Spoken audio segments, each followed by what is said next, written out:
So if we move on from section 2.1 and we are now looking at example 3, notice that the question is just find the vertex and the x-intercepts of a parabola. We'll read this little paragraph up here. The x-intercepts are the same as the roots, the zeros, the solutions, remember from class? So the way that you solve this is either by factoring.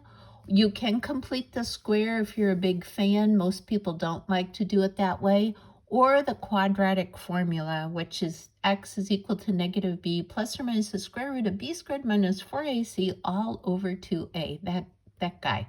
So we usually try and factor first. That's how we find the x-intercepts of a parabola.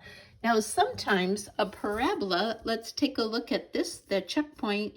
A parabola doesn't have any x-intercepts.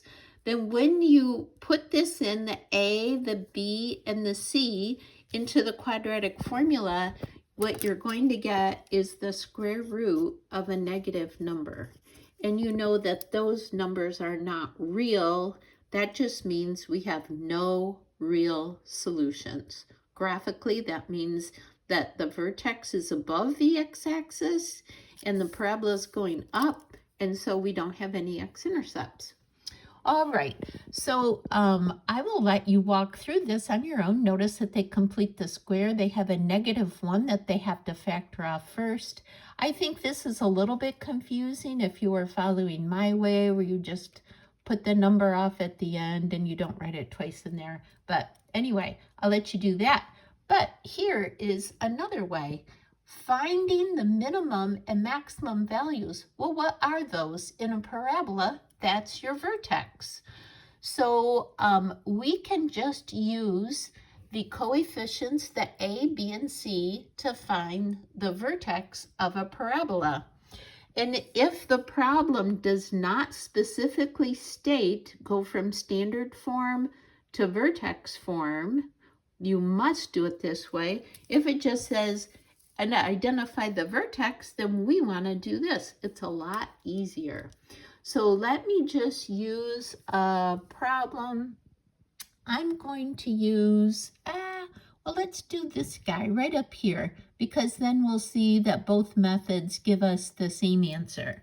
So we have f of x is equal to negative x squared plus 6x minus 8. Okay, so here we go. I'm going to list off what our a is. A is -1, b is 6, and c is -8. Our vertex, the x-coordinate of our vertex is equal to -b over 2a. So -b would be -6 all over twice a, so that would be -2 for simplify that, we get 3. So what is our y-coordinate of the vertex?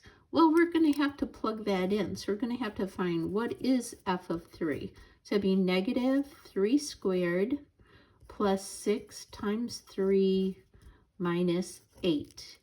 So 3 squared is 9. That'd be -9. 6 plus times 3 is 18 minus 8. So this is a +9 minus 8, we get 1. So we have quickly found that the vertex is the point 3, 1. Let me just show you back up here. See how the vertex is 3, 1? So just another way, easier to find the vertex.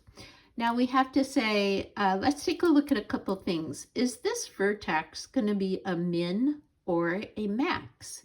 Well, let's look at that a. Do you see how a is negative? So we know that our parabola is going to be pointing down. So this vertex is going to be a max.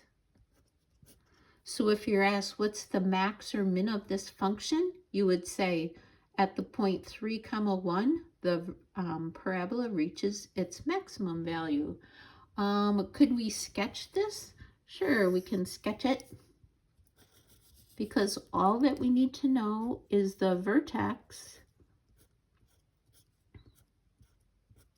So the vertex is 3, 1, 1, 2, 3, 1. that A is -1, so let's apply our A rule. 1 to the right. Now we're going down 1, right? Correct? I mean, because A is negative, I also know where it's going to cross the Y axis if I wanted to, down at -8. 1, 2, 3, 4, 5, 6, 7, 8. Not to scale, so this guy's going like that. Now, if we wanted to find the x-intercepts, we lucked out here, didn't we? Because bam, it's right there, -2 and at -4.